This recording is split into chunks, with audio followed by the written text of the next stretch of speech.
Okay, welcome back everyone.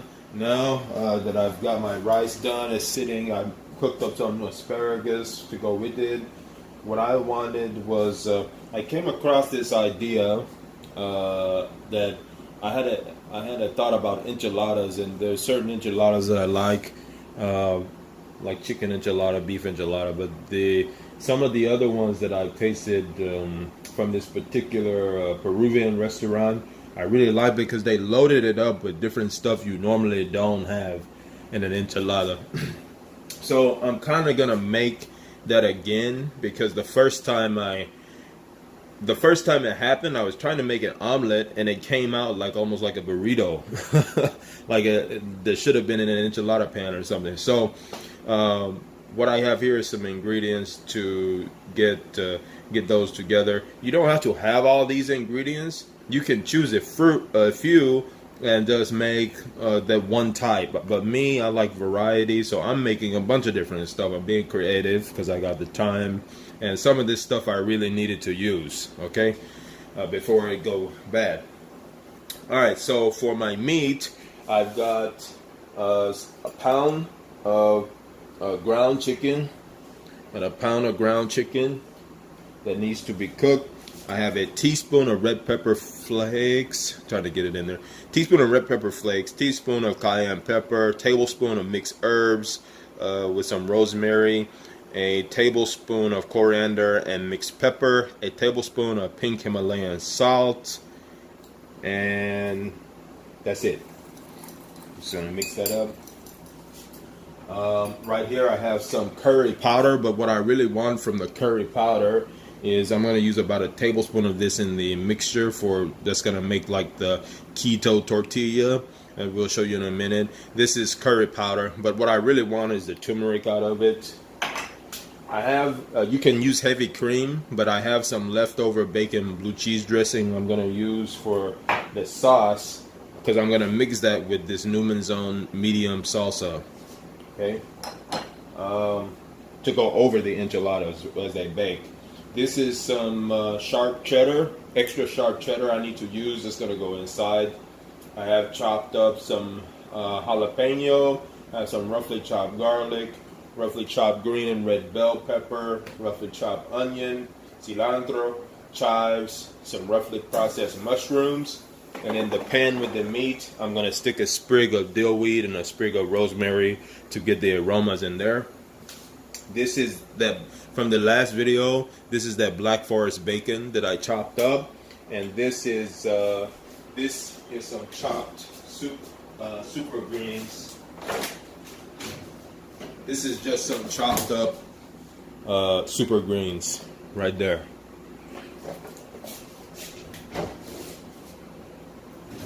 Right here I have some brown eggs. I want to see if you can see over here. You can use any kind of flour you want, but I'm using maca root powder, maca flour. Has heavy cream, egg whites, crushed garlic if I need it, chia seeds, and flaxseed meal. That stuff back there is what's gonna make what would be the tortilla. Okay. So let's go ahead and start getting the meat cooking so that can be ready for when we start filling up the enchiladas as we make them. Okay, let's get the meat on the stove. Okay, my meat is cooking up quite nicely there. So now I'm going to take the bowl of seasonings and herbs, mix that up.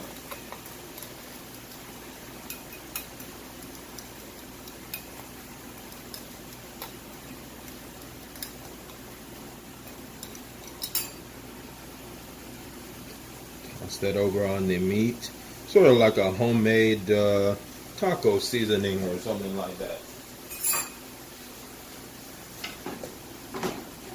Give that a quick mix.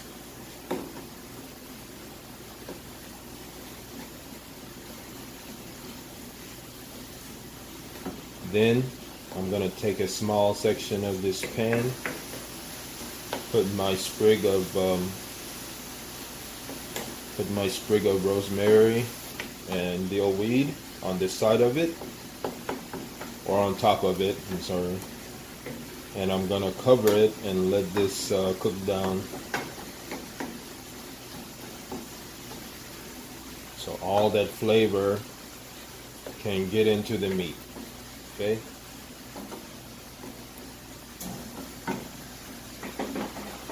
Like that. It smells amazing. My sprig of rosemary and dill weed. Now I'm gonna cover that. Maybe a few minutes. Let that simmer up, and then take it off the heat and set it to the side. Okay, so in this bowl I have 8 eggs, 4 egg whites, 3 tablespoons of heavy cream, and for the seasonings and thickeners, here is a tablespoon of almond flour, a tablespoon of flaxseed meal, tablespoon and a half of chia seeds, a teaspoon of chili powder because I ran out of smoked paprika. I have, what else is in there? I forgot what I put in there.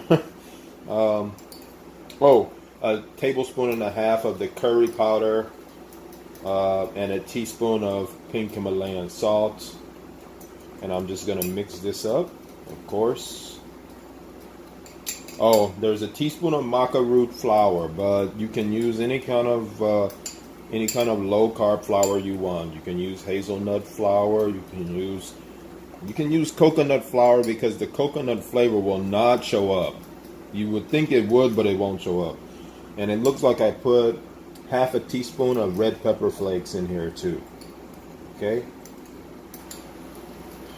And I'm just gonna make sure that's mixed up so that clumps of seasoning don't end up in my egg mixture. Okay. Then I'm gonna whisk these.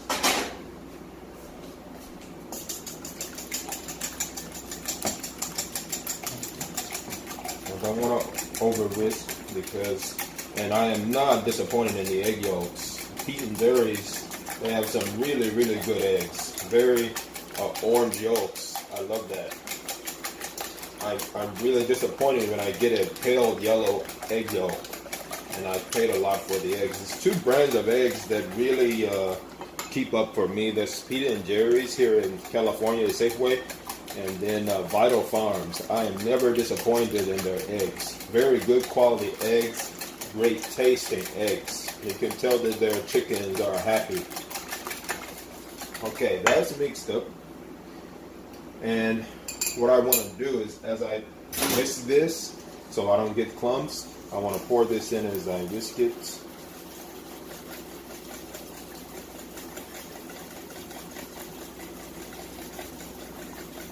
No clumps.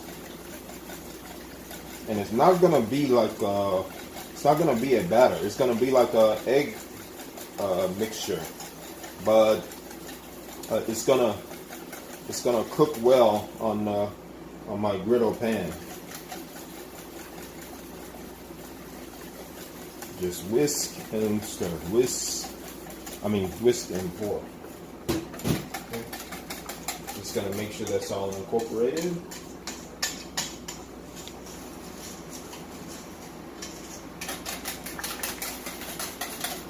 And this is it. That's it for what's gonna make it. Doesn't look like it, right? But I promise you, it's gonna make sort of like a tortilla for your. It's gonna be nice and browned, and it's gonna make sort of like a tortilla for your for the enchiladas we're gonna stuff this stuff with. We call them super enchilada. That's what I will name the video. So there's that. Let's go to the stove and start making these. Okay, I have my pan here. It's getting nice and hot.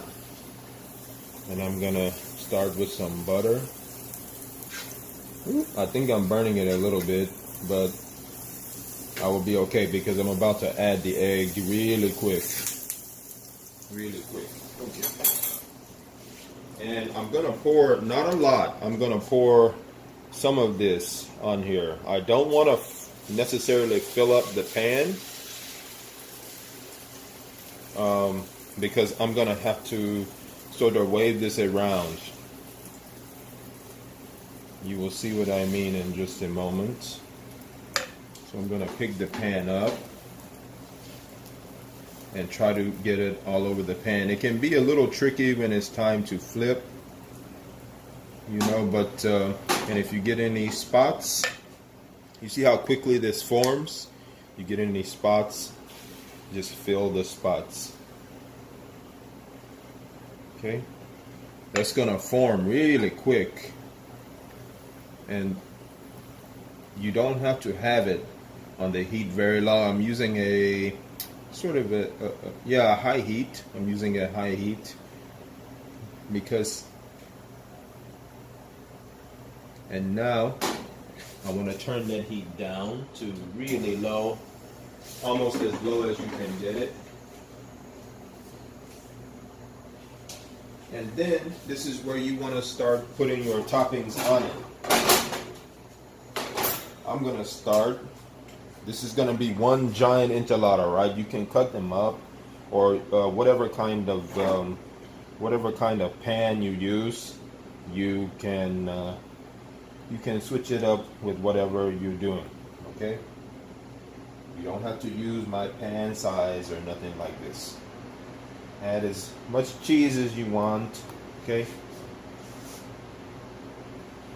You know, I'm trying to cut back on cheese, but hey. And I'm so glad I'm doing the meal prep again. Let me make sure the video. Okay, yeah. So that's my cheese. There goes my cheese. Now I want to take some of that ground chicken for this one. You want to try to keep it in the middle, because when you start to flip this thing, it will, you don't want the stuff to fall out. So kind of try to keep it in the middle, but make it even, you know, so you can have a piece of chicken, a piece of cheese. My stove is clean. Don't trip. Plus, I'm eating it, so I want to try to get that as even as I can, and be creative. I mean, if you took the time, you know, 5 minutes to chop up some ingredients, be creative. Put what you want. It doesn't have to be a perfectly authentic enchilada or anything like that. So I'm gonna go with some spinach in this one. A little bit of spinach. And you don't want to pile this too high, because then it's gonna break on you when you're ready to flip.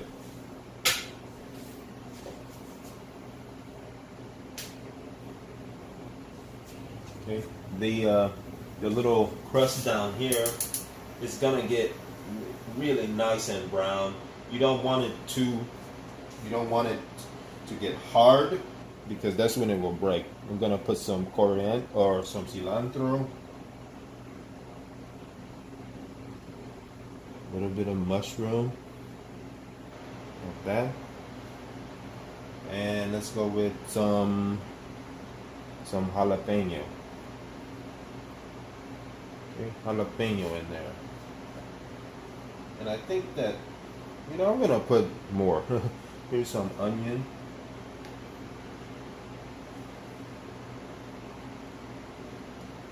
And here's that's a touch of garlic. Okay, now this is the hard part. This is the hard part, flipping it over without it breaking. Oh man, and I think what I had to use, because I didn't have a big enough spatula, like I have a big spatula, but it's not big enough for me to get all of it, so I have to use 2 spatulas. Some of you thinking, oh, it's not worth it, it's too much. Trust me, when these finish cooking, you'd be glad that you made them. You'd be very glad. Okay, so I can tell that it's firm, nice and firm on the bottom. So I'm gonna get underneath it very carefully. And my pan is trying to move, and I'm just going to flip really careful, because while it's hot, it's delicate. Okay, very delicate while it's hot. And you see that color? Oh my God. You see this color here? You want to be careful when you flip because it's so delicate. And they firm up more as you bake. Sorry, I hit the camera hold there. Look at that. Do you see it? Look at that. That is a giant enchilada, man. Hey, woku fefela. That's an African word for excitement. Okay. So now I'm gonna take this off, put it to the side. I'm gonna make another one with the stuff that I want in it. Put it to the side. Make another one. We're gonna put those on a big baking sheet. Cover them in our salsa and our dressing salsa. And then we're gonna put some more cheese on top. Stick them in the oven, probably in the broiler for a few minutes, and then we will take them out and see what's gonna happen. But I'll show you the next step after I make as many of these as I want. Okay, here we go. That's 5 giant enchiladas that I finished making. You can see I got ambitious with the last one, some of the stuff falling out, but that's okay. What I'm gonna do now is I'm gonna dust this. Dust each one with a little onion powder. Love the flavor of onion powder.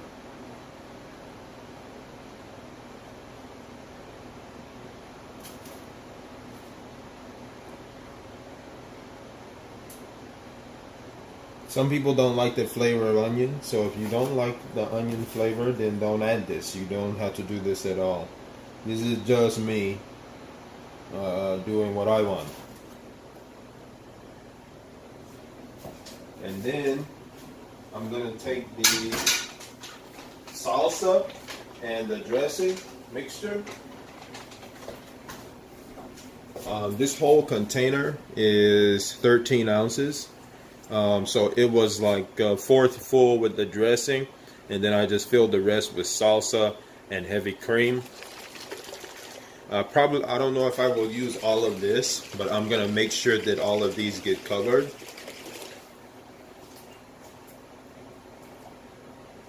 And I'm just going to pour this over the top. I'm gonna put this in the oven, let it bake on 400 for about 15 to 20 minutes. You can add cheese on top if you like, but I'm trying to cut back on the dairy, so I'm not adding cheese. I'm gonna bake this for 15 to 20 minutes. They should come out nice and golden brown on the top, and if I want a little crisp on the top, I will throw it in the broiler for a couple of minutes. We'll be back when they are done. There they are. I broiled them a little too long on the outside, but I'm okay with that. Just don't broil it more than no more than a minute and a half. I went at like 2.5 minutes, and it was too long. So a minute and a half to broil, and this will brown up really nice on top. But I know one thing, they're gonna be really, really good. Let's cut into one. Look at that. Oh my gosh, that is a thing of beauty. Just beauty. Oh man, I want to eat it right now so bad, but I'm on my fasting period. So as soon as I get off work tomorrow, oh man, I get to tear these up. And I mean tear them up. There you go, keto enchiladas. Only thing that went wrong with this, I got distracted and I broiled it a little too long. So unless you don't mind the little crispy, not really burnt, I don't call it burnt, but the crispy spots, then a minute and a half, no more than a minute and a half with the broil, maybe a minute, and it will crisp up on top, or it will caramelize on top, and it will be great. Oh, these are gonna be good, guys. I can't wait. Thank you for watching. Like, subscribe, share, and do all that. and I will see you next time.